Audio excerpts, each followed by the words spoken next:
who should stay, who should go for the 2022 season. Now, let's start with a 49ers quarterback in Jimmy Garoppolo, who has a thumb injury. Shefty says it's a lot worse than that. What a warrior Jimmy G is. Better help his agent line up his next destination. And, I know that reporters don't like that when we say those things, but sometimes those things are true. So will Jimmy be there or gone next season? Well, if they get to the Super Bowl, I think he's got a chance to come back. But do I think the 49ers are going to do that? Absolutely not. I mean, you drafted Trey Lance. You moved up in the draft, drafted him 3rd overall. It's time for Jimmy G to go. You've given Trey Lance a year to learn. Jimmy G has 19 touchdowns, 10 interceptions. He can't stay healthy. This just shows yet again, and that's got to be part of your evaluation. It's, people, it's bad luck. It's part of the evaluation. If you can't stay on the field, Christian McCaffrey, Jimmy Garoppolo, we can keep going down the list, then you're not available to your team. You don't help your team win games, and especially at the quarterback position, that's just crucial. It's time for Jimmy G to go. It's time for Trey Lance in 2022 to become the 49ers starter and to figure out what he is for this team. Yeah, look, I think if he's there next year, it's an indictment of Trey Lance. You don't give – and I know there's going to be the 49ers truthers, this was the idea all along. That is too much to give up in today's NFL to sit a guy for 2 years. I know Aaron Rodgers sat for 3 years. That was a different circumstance.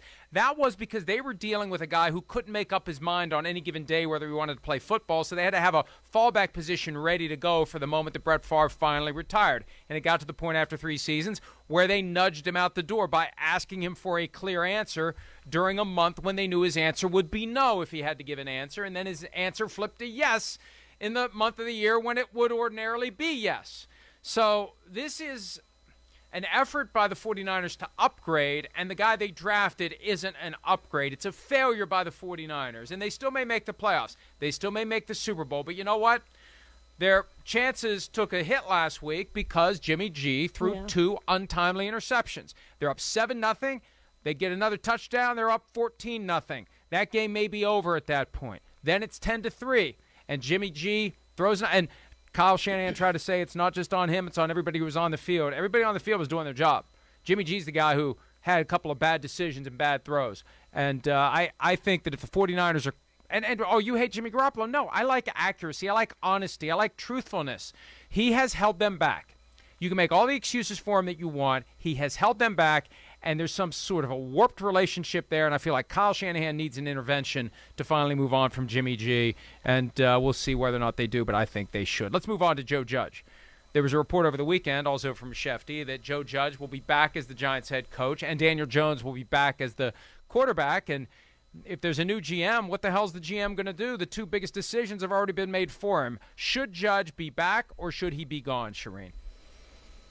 I don't know why, but I just really like him, and I really think he can be a good head coach. And again, I don't know why. The record says there's nothing there. He's 10-21 over his 2 seasons, and they're 31st in yards and points in the last 2 years, and at the bottom. They're just not very good, and I certainly don't think Daniel Jones is the franchise quarterback. I think they need a new quarterback, but I would like to see Joe Judge get another season. I picked the Giants to win the NFC East. I thought they really had talent. I thought Daniel Jones was ready to take that next step. I was wrong.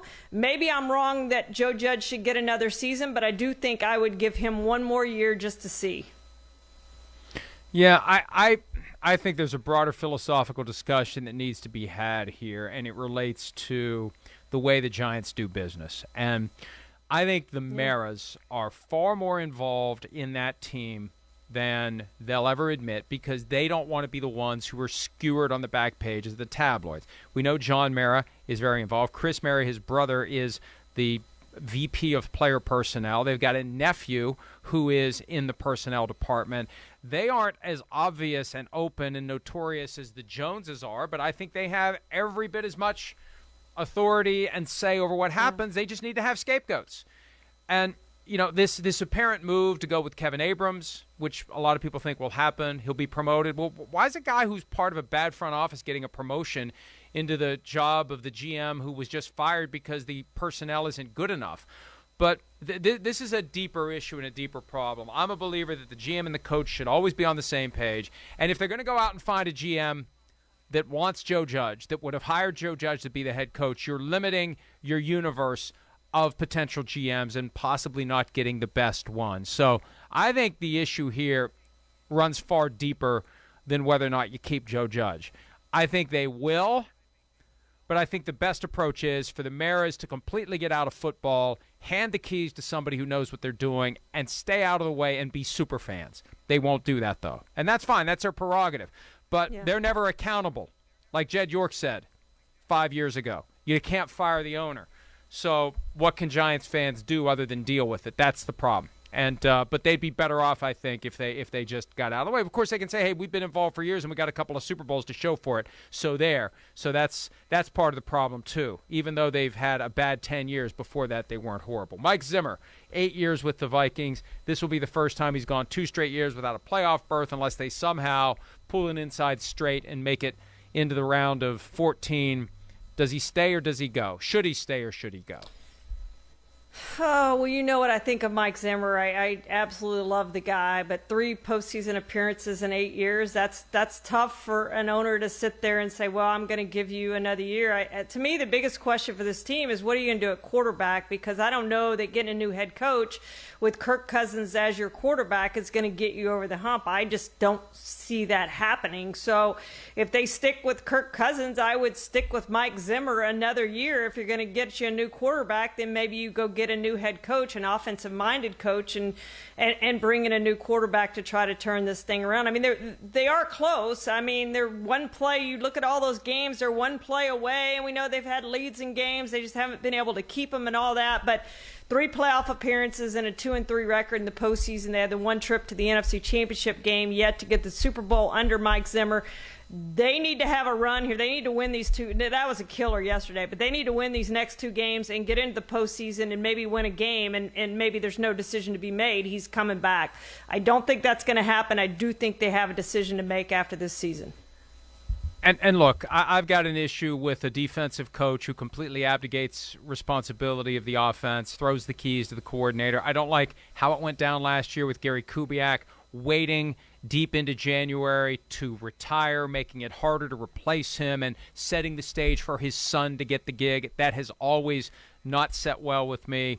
I just feel like it's time for change in Minnesota. And the problem is they've got their hands tied with Kirk Cousins, $35 million fully guaranteed next year. Yeah. So you're only going to get rid of him if you do a hot potato deal where you unload draft picks or you trade him and you pay a big chunk of that money to make him go away. So it's going to be a strange season next year in Minnesota, whether Zimmer is there or not. And I just had a thought, and it's kind of kooky, and I say it somewhat facetiously. And it would make more sense if the 49ers hadn't turned around the way they had. But, man, there was a time 8 years ago where the Browns almost traded for Jim Harbaugh. If the 49ers would like to get out from under Kyle Shanahan's contract, maybe the Vikings give him a call and say, we'll reunite you and Kirk Cousins and give the 49ers some of the draft picks back that they gave up for Trey Lance and let them move on. I say that more jokingly than seriously because I don't think the 49ers would ever go for it. But you need to have a situation where you're going to get something out of Cousins unless you're going to incur a significant financial expense or draft pick investment to get him off your roster, Charean. Yeah, and that's the problem, Mike. I mean, he probably is your quarterback next season, and he just hasn't proved up to the level that they need him to play at to get over the hump of some of these games, just not being able to hold leads and everything else that they've done this season. So I don't know what the Vikings do. I think they've got a roster they can win with, and they've frankly been a disappointment this season with where they are in the playoff race. They should be there with the Packers. This game this week should be for the division championship, and it's not. They're not even close to the Packers level right now, although they beat the Packers. They beat the Packers, but the Packers are trying to grab the brass ring of the number 1 seed. It'll be a shock if the Vikings win that game on Sunday night on NBC. Temperature's going to be down near 0. That's the final nail, I think, for Mike Zimmer. And the Vikings are in a tough spot right now because they're not dead yet. So it would be even more awkward than usual to fire Mike Zimmer now so they can get a head start on their interviews for their next head coach. David Culley, the Texans coach, 1 year in. We've seen plenty of guys go one and done. Charean, I think this one's a no-brainer. He's coming back because those comments last week from Cully about how much he hears from GM Nick Caserio during games, how they communicate, what he's told to do by Caserio. Caserio is the puppet master. Now we know why Cully got hired, because Cully's the guy that will let Caserio pull the strings and press the buttons and basically be the coach on a shadow basis. So they've won enough games. They can keep Cully, and Caserio can continue to play closet head coach with David Cully doing whatever Caserio tells him to do. And I'm not being sarcastic. That sounds like exactly what happens. Yeah, and I was convinced that they, before those comments and everything that's happened over the last couple of weeks, that they had hired Cully just so they could get rid of him after 1 year, knowing they were going to be really, really bad. Well, people thought I was crazy at the beginning of the year when I set their over-under at 5 games, 5 wins, and they may actually get there, and they pulled off the stunner yesterday. They were 10.5-point underdogs. They had 18 players on COVID.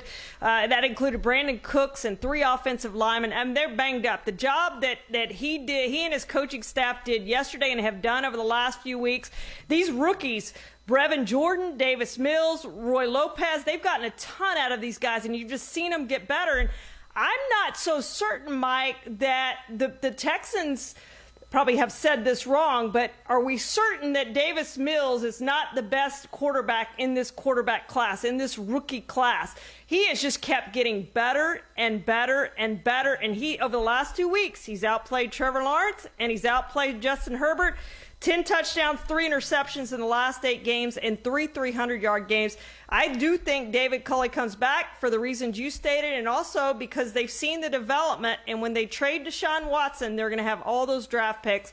This is a roster I think that they can build around. They're going to give him another year, see what they can do with the new players that they get in there and how they develop them. I don't know that he'll be long-term there, but I do think he gets another year.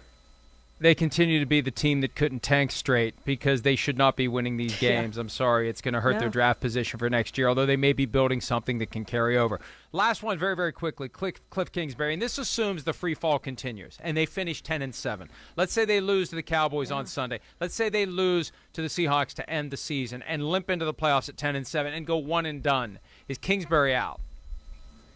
Oh, I think there's a good chance he is. He's gone from Coach of the Year to on the hot seat, and it was not a coincidence when he released that he was a candidate for the OU job, or somebody released that he was a candidate for the OU job when he really wasn't. I think he wanted an extension, 1 year left on that contract. I think he's in trouble, Mike, if they don't win the division and they go one and done. Yeah, you know what? I agree with you because he was in trouble going into the season, and that all died down when they started 10-2. But to have that collapse at the end of the year is not a good way to make a strong closing argument to stick around. Hi, I'm Mike Tirico, and thanks for watching. Make sure to hit subscribe for the latest news and highlights from NBC Sports.